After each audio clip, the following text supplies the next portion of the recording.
live in 3, 2, 1. Welcome, everybody, to the Aforza Vertical AI podcast. This is the podcast where we get into real use cases that are driving business value for your industries. This week, I'm very excited to be joined by Vivek Adarsh, the CEO and co-founder of Mithrl, to discuss the vertical AI opportunity in bioinformatics. So before we jump in, welcome, Vivek. Thanks for having me, Andrew. Great to have you on. It's great to have you on. So maybe just to get things started, I'd love to just let you introduce yourself, tell our listeners a bit about your background and what you're doing over at Mithrl. Yeah. Really excited to be here. As you mentioned, I'm one of the co-founders here at Mithrl. We're based in downtown San Francisco. We're an AI/biotech company. We're venture backed. And we're about a dozen or so of people, enough to fill in a soccer team. And yeah, we love science and we love breakthroughs in science, and that's what we do. That's what we try to do. Awesome. And before we get stuck into exactly, what you do for your customers and clients, where'd you get the name from? How did you come up with that cool name? Yeah, it's an interesting story, but in hindsight, it's not.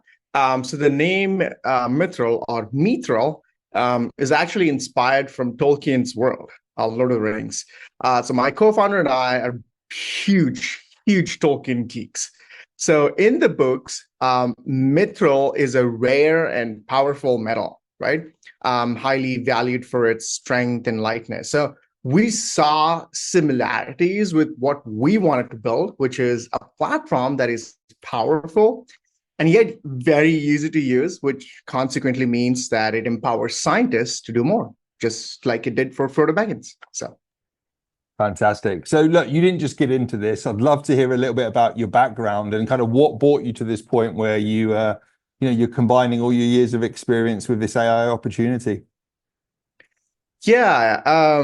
So my journey actually began 20 years ago with a personal experience that left a deep impact on me, actually. So I lost my grandpa to kidney failure in 2001, and a disease that is now preventable, but it lacked breakthrough treatments at the time. So that made me realize the immense amount of time it takes for life-saving drugs to be developed and brought to market, right? And as I progressed through my career, I got a PhD in computer science. I worked on AI.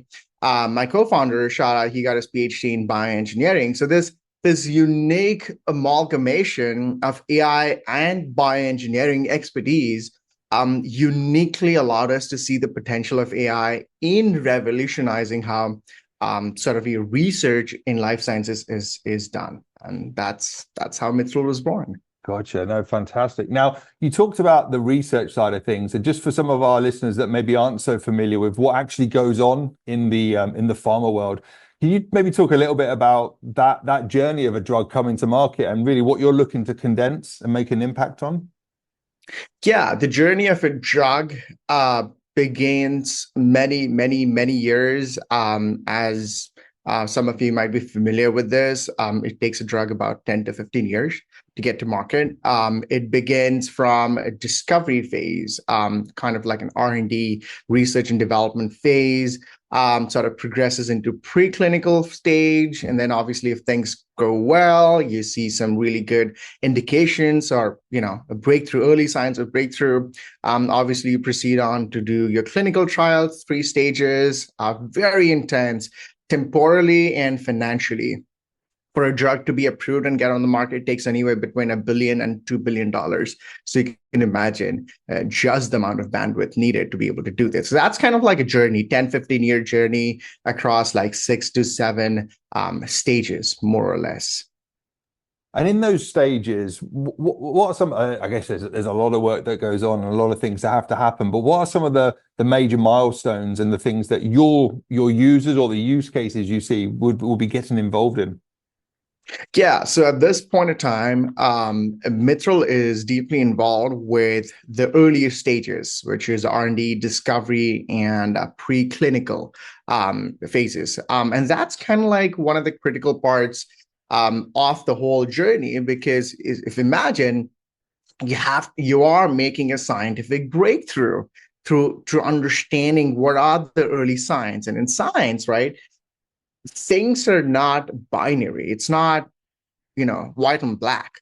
So you have to trust the science, the background, the literature, to be able to make an educated guess on if a particular molecule, a particular drug has potential. That's tough, right? It takes more than just a few experts sitting on a bench to decide if a drug or a particular candidate is suitable to go on to the next stage. So they need the kind of tools, information, but more importantly, they need answers for their research question to be able to make those judgments. So is it almost it's like a journey you've got to go through, and an experiment, and you'll prove something, you'll be confident in it, you can move to the next stage, and ultimately you've got to join all those wagons together and just keep moving forward to progress that drug's life. Exactly. So at every stage, you gotta build up a pipeline of different tests, different results. Some of them are regulated, in later stages, but earlier stages, it's kind of like, you're throwing darts in the dark and trying to figure out if something sticks. And that's really hard to do, right?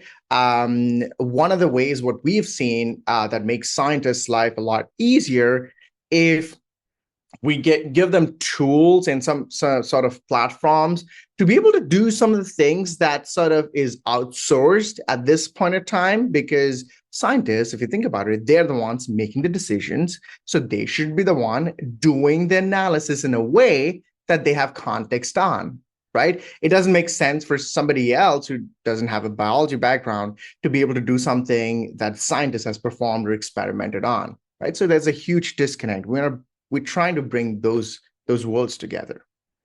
Got it. And I can already see where these use cases are going. And I think this is what really makes it interesting for our listeners, from a generative AI, a horizontal AI versus the kind of vertical focus that companies like ours have, where you're really honing in on the industry specifics. And I think to really sort of underline that and bring that home, could you talk a little bit about what life was like before you existed? What would a typical day in the life look like for a scientist going through this without a tool like yours?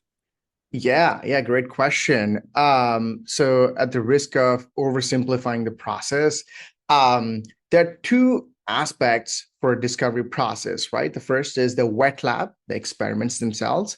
And then there's the dry lab, the computation parts, which is generating insights from the data from the experiments, right? Now, traditionally, computation folks and biologists, so the scientists, they don't speak the same language. And as a result, there's a humongous disconnect between what the objective was versus what can be possible or what can be done by the computation resources that we have available. They don't mesh well. So that is the current status quo, right, for a lot of biotechs and pharma across the world. As I mentioned before, that's what we're trying to bridge. One of the core missions for Mithrl is to be able to accelerate scientific breakthroughs by democratizing access to computational biology. Now, imagine if scientists are doing all these experiments and taking the decisions, have all the tools needed to also do the computation, the dry lab part, without having to learn any coding or go through any kind of training. I think that's very powerful. I mean, you said that word there, coding, like you said, for somebody that just wants to focus on the science, wants to run the experiments, kind of has a science background. Right. When you said the word code in there, are we typically talking the sort of stuff that a computer science major would expect to be able to do? Yeah, it is actually. Computation folks are typically more like data scientists who crunch numbers, manipulate numbers, transform, analyze the data and whatnot through code and various other tools that are available to them. Scientists, and being a scientist myself and my co-founder, we believe great scientists should do great science. It's as simple as that. That doesn't happen, right? Only 20% of their time is actually spent on the science. 80% is basically talking to an outsourced vendor or a data team to say, hey, this is kind of like what the analysis looks like. Can you do this for me? And it's a human interaction, takes a long time to give you a rough idea. It takes what we do. For instance, we do RNA sequencing data, which is what enables a lot of therapeutics and disease and solutions for diseases to come on market. Insights from that takes about 3 months currently for scientists to get. On our platform, it takes 3 minutes. Unreal. Yeah. I mean, and it's so exciting because as you're talking, again, from sort of vertical AI company to vertical AI company, with so many parallels we can draw, completely different industries, but that jump of what a task takes today versus what it used to take is so different with this power. And I also just, again, drawing from parallels and experience here, I love the point about letting scientists be scientists. At Aforza, we focus on the consumer goods industry, and really our main users are the front office salespeople that are taking consumer goods products to market. And one of the biggest challenges and pains we hear from sales management, sales leadership is 80% of the time is spent on admin, 20% of the time is actually spent selling to customers, FaceTime with customers. And like you said there, scientists being scientists, we want salespeople to sell. We want salespeople to spend the time not doing admin, not filling out spreadsheets, but actually spending quality time in front of the customers, because that's what makes the difference and moves the needle. So yeah, I love these podcasts because completely different industries, but there's so many parallels that we could draw Exactly. to what we're looking at here. And just on that, maybe I'll ask another question. I love the point you made about almost two people from different worlds being able to come together and use the power of AI as that glue, as that communication method. But you also touched on the productivity gains, and how excited is the market, are your customers, about just the productivity breakthroughs that they can get from some of this technology? Oh, I actually have a very cool anecdote to share with you. From a productivity perspective, so what Mithrl does is that it eliminates much of the grunt work that scientists face when processing and analyzing these large data sets. I want to highlight one thing, which is in the bio world, we get to see some of the most complex data sets that has ever existed. Think, genetic code, genomics, and so on and so forth. And they're humongous, voluminous. A single experiment could output a single terabyte of data. That's unreal, right? So instead of spending weeks or months coding and obviously running these multiple tests, they can now upload their raw data and get actionable insights within minutes. And by automating these steps and offering clear visualization and interpretations of the results, Mithrl frees up scientists to focus on the hypothesis generation, right? Specifically, which is what drives the breakthroughs and critical thinking, again, which are at the heart of the scientific discovery. Now, cool anecdote to share with you. So one of our early customers, a biotech company based in Boston, they were able to identify that the data normalization was actually being mishandled by the vendor that they were outsourcing to, which obviously, as you can imagine, led to incorrect conclusions in their research, right? Big blunder, right? And this is actually pretty typical right now, right? Which is, it's a traditional black box approach that vendors use today, and Mithrl flagged that in a few minutes, which not only saved them from pursuing a flawed experiment, but also allowed them to recalibrate and move a lot faster.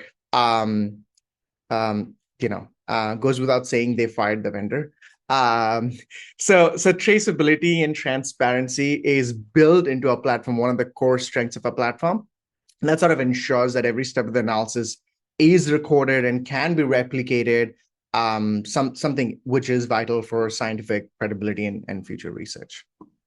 Such a key point, isn't it? That it's there's productivity of time and just making people faster and more productive about what they do, but that cost of a mistake, and I'm sure we can all guess at just the millions and more of dollars that are spent on these kind of things. I mean, those mistakes can be extremely expensive.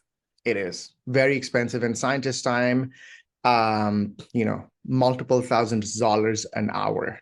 Wow. That's how much it's worth. So saving just an hour a day, still a humongous saving. But more importantly, it just it removes and eliminates a lot of bottlenecks for the scientific breakthroughs, right? Yeah. The more shots we take at the solution, the closer we'll get to a solution, the closer we'll get to a therapeutics that saves lives. And we want to save lives.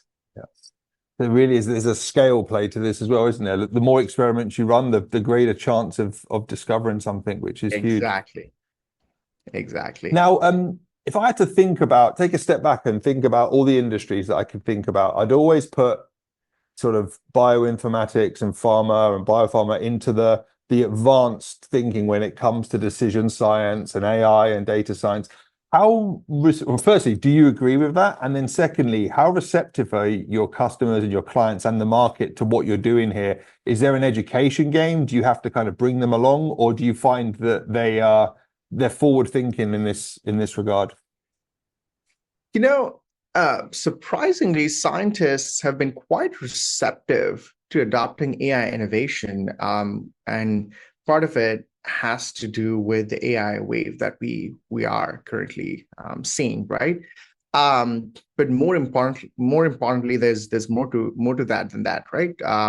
Particularly when they see firsthand how much time and effort it saves them, it's like a no-brainer for them. They're like, oh, this actually works, that I can, it just works on day one. I'm like, yeah, sign me up, right? So Mithrl is a plug and play platform that works on day one and takes literally 2 minutes to set up. It makes sense. On the question of workforce replacement, sort of, readjustment, majority of the customers that we work with have either outsourced their processes, these dry lab computation part, or have a very small team. For the latter, what Mithrl enables them to do is that with a very small team, now they can do a lot more, right? If they were handling 10 projects, now they can handle 100 at the very least. So it makes them a lot more productive and effective. I've been obviously asking the bioinformaticians to ask for a raise, because now they can do a lot more with their limited time. So yeah. You're giving them superpowers. I love it. You touched on two really interesting points there that I'd love to dive into. One of them was, firstly, we use a term a lot at Aforza of instant on. And a lot of us here have come from long careers in the enterprise software space, where, let's be honest, the expectation of enterprise software has been that you typically you follow a standard implementation process. A lot of big companies will use global systems integrators. It won't be uncommon for projects to last months, if not longer sometimes. And there's a big investment curve, implementation curve to getting started. But this term instant on that we've really seen with vertical AI, to your point there, means that you can get going from day one. You don't need to buy the software, install the software, go through long implementation and adoption curves. It really is like working from day one. And I think this excites our customer base because they can see value so quickly and really, get going and see the impact on their business. And that, I'd just have to double click on that point you made there about working from day one. I mean, how do you go about making that happen? And more importantly, what are the expectations you're seeing from customers in this space to move quickly like this? Yeah. So, one of the key decisions we took was to build a Mithrl from the ground up for scientists, right? As opposed to using, off-the-shelf models to be able to run this, because they're not effective. Life sciences presents a particularly unique challenge due to the sheer complexity of biological systems and the vast amount of data involved. And you can imagine most of the literature or sort of the knowledge is behind a paywall, journals and conferences, right? So how do you access, how do you unlock those powers? Which is why we build our own, what we call as agents, AI agents, little agents trained as biologists and, computational folks alike, from the ground up. So they not only process these raw sequencing data, but also contextualize it within the biological frameworks, right? And when you build something from ground up, not use any kind of tools out there, what it allows you to have more flexibility and control. And that means they are already pre-trained to do the job that scientists want them to do. So we never train on customer data. We never even require customer data for our models or our system to even work, which is why when they plug it in within 2 minutes, it just works. It's like, hey, I think I've seen that data set before. Let me get to work, right? As opposed to, hey, let me get familiar with this job. There's no talent ramp up time as we see when you and I, we hire teammates. So Love this. I love this conversation. And this was actually my second question was, you take a step back and look in the industry right now across, the whole of the software space, there are these, what they call it, the agent wars going on, and someone's got a co-pilot, someone's got, agents, all the big vendors have got them. And I think the one thing that is so important about what you just said there, and we fundamentally, completely agree, this is the way we operate at Aforza as well, is as an industry specific company, we know the use cases, we know what the users need to do. We are not providing agents as a toolkit, as a platform. We are providing agents that help from day one, because ultimately we know what they need to do. We don't give you a bunch of do it yourself, build your own toolkit. We start there from the start, and I think it's so important. It relates back to that point on instant on and being able to hit the ground running.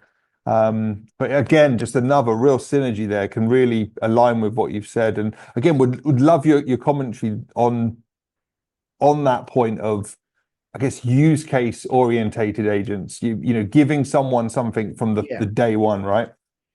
Yeah. So this is a great point. And to your point, which is don't build a wrapper, build from first principles, which is understanding how customers behave today and how would their behaviors change if a single perturbation were to be introduced, right? And I love that point about Aforza that you mentioned. You guys have the same approach as us. And one of the reasons, and you'd probably agree with me on this one, is that to be able to have those first principle thinking, you need to have a talent pool that have done the job, that have been in the same shoes before. Not to toot our own horn, but 4 of our biologists are some of the world experts in both wet lab and dry lab computations, which is what allows them to think like how they would want to have this tool perform a job for them, right? Similar to what you guys are thinking about. Having experts who've lived with the problem allows you to actually find a solution. So we are basically trying to emulate our own minds. And that, if you have a personal experience, that's not that hard to do, right? But it is kind of hard to do. But yeah, that's where we come from. We're really, really proud of the team. It'd be remiss if I mentioned this, which is this is one of the most talent dense places in San Francisco. And we're really, really proud of it. That's awesome. It's exciting to hear the passion and the drive behind what you're saying. But I think what really hits it on the head is this is vertical AI. This is, like you said, walking the walk, having people at your company that have done these jobs before. In a similar way at Aforza, many of our employees have come from consumer goods. They've done the jobs that we're pushing for. And I think that to really add value to a business and scale this and move things forward in the ways that we're talking about here, you need to understand the business processes, the personas, their day in the life, what they get up to do every day, where their pains are and their challenges. And if you're not doing that, then you are just providing a toolkit. And in the nicest way, you're crossing your fingers that someone's going to implement it right, they're going to do it right, and that, maybe that person that implements it has some background in the industry. Because if not, they're just going to, roll out a generic tool that is going to have far less of a business impact than the sorts of things that we're talking about today. Yeah, I just want to double click on the thing that you mentioned. I love that, which is when you look at vertical AI, such as yourself and us, and have the expertise to actually solve for it, right? Not trying to take a shot in the dark, is that when you talk to teams like these, you always see them lead with the customer pain points, right? When you ask somebody for a solution, they will never talk about the solution. They will start with the customer pain points because that is what is important, right? Solution, in many ways, it's secondary. First, you really have to understand the customer pain points. I love the fact that you started out along those lines. What our customers need? What are they feeling? And then how do we figure it out? How to solve that, right? We'll figure it out. But unless you understand the pains, vertical AI is really, really hard. So I'm so glad we have a lot of synergies there. Absolutely.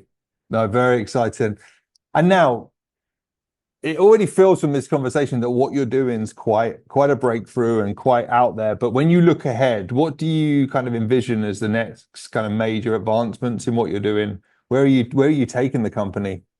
Oh, I love this question. We have so many things that we want to do, but obviously time is limited. But yeah, so to your point, I see the next major advancement being like a deeper integration of AI with biological experimentation, right? The wet lab part itself, right? Right now, AI primarily assists in data processing, analysis, insights, connecting the dots where humans cannot, right? But I do believe that it'll soon guide experiments themselves, like actual wet lab experiments, and predicting outcomes. Maybe even suggesting experiment modifications in real time as you're doing it, sort of like Jarvis in Iron Man, if I were to geek out, and even running fully autonomous labs, right? Because experiments are expensive, and if you make a mistake in between, it's hard to come back from, right?